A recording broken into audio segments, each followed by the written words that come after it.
मेरी सासू माँ निशा और रवि की अरेंज मैरिज शादी हुई थी। उससे पहले दोनों कभी एक दूसरे से नहीं मिले थे, बस फोटो ही देखकर पसंद किया गया था। निशा प्रभाकर जी के दोस्त राम सहाय जी की बेटी थी। प्रभाकर जी ने जब निशा के बारे में रवि को बताया और उसकी फोटो दिखाई तो रवि ने सर हिलाकर हामी भर दी थी। और हामी ही क्यों ना भरे, निशा ही ऐसी जो भी देखते रह जाए। गोरा रंग, लंबे बाल, बड़ी बड़ी आंखें, हाइट भी अच्छी खासी थी। भला की खूबसूरत दिखती थी निशा।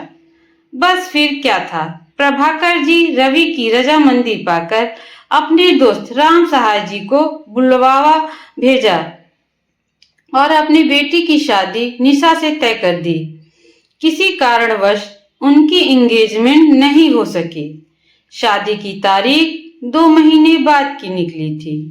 2 महीने का समय कैसे निकल गया पता ही नहीं चला। देखते देखते शादी का दिन भी आ गया। शादी हुई और निशा हर लड़कियों की तरह अपनी आंखों में सपने सजाए ससुराल की दहलीज पर पहुंच गई। लेकिन उसके बाद में एक ही डर हमेशा बना रहता था, मेरा पति कैसा होगा, मेरी सास कैसी होगी।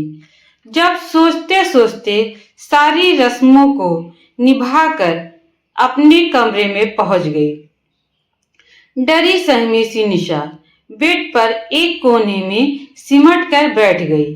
दरवाजे पर आहट सुनकर निशा खड़ी हो गई।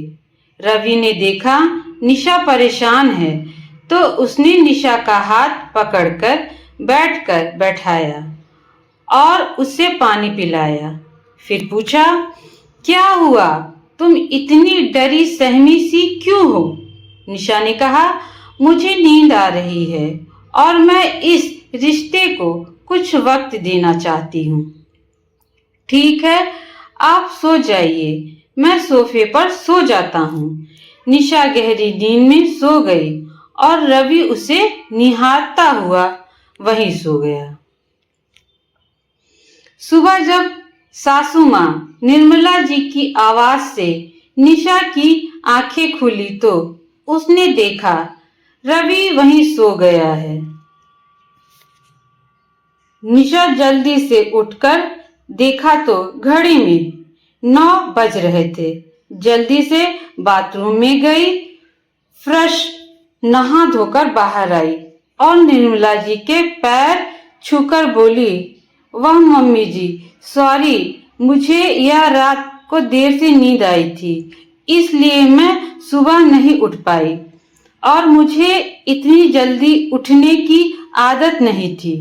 सॉरी मम्मी जी, आगे से ऐसी गलती नहीं होगी।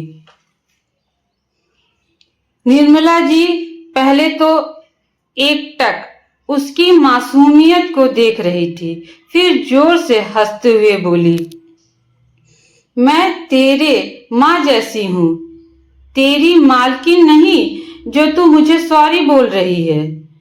तुम मुझे अपनी माँ ही समझो, तू मेरी बेटी जैसी है। मैं तेरी माँ तो नहीं हूँ, लेकिन बनने की कोशिश जरूर करूंगी। इतना सुनकर निशा निर्मला जी के गले लगकर बोली, मम्मी जी, आप मेरी माँ से बढ़कर हैं। मैं अपनी सहेलियों से सास के बारे में सुनकर हर सास के प्रति गलत भावना मेरे दिमाग में बैठ गई थी, लेकिन मैं अब उसे निकालकर बाहर फेंक दे रही हूँ क्योंकि मुझे मेरी माँ मिल गई। रूम के दरवाजे पे खड़ा रवि यह सब देखकर खुश हो गया और अपनी माँ और निशा को गले लगा लिया। माँ, कहो तो एक बात बोलूं? निर्मला जी, बेटा,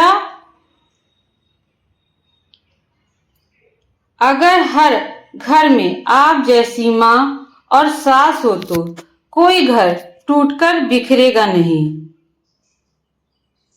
ऐसी अच्छी कहानियां सुनने के लिए हमारे चैनल को लाइक और सब्सक्राइब करना ना भूलें।